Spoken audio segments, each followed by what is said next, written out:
Everybody has an agenda and everybody has a bias. Okay, my bias. I believe that we are created to exist in our fullest expression of health and life, that's our natural state. I believe that to be true. I don't believe that we are just some weak, frail, organism that could die at any moment, so we need all this science to protect us. I don't believe that. I don't believe we went from 10 human beings, right? I avoid the 2 thing, that's a little controversial. I do the 10 human beings to 7.2 billion people, despite wars and famines and pestilence, right?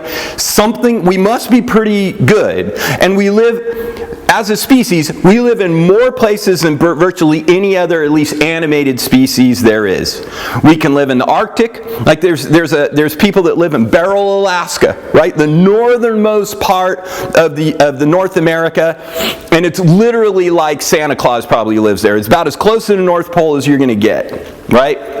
And they live in the freaking desert, and they live in rainforests, right? And some of them even live on non-land, right? You've seen those documentaries where people live on these like floating flotillas, kind of like Waterworld with Kevin Costner, right?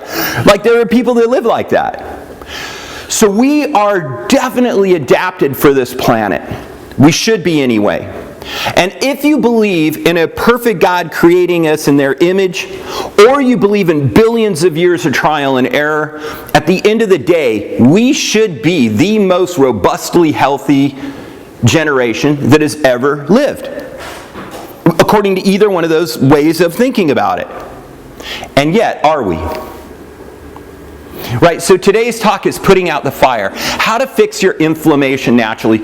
Anyone here knows somebody who suffers of chronic inflammation problems? Right? Like here's the thing.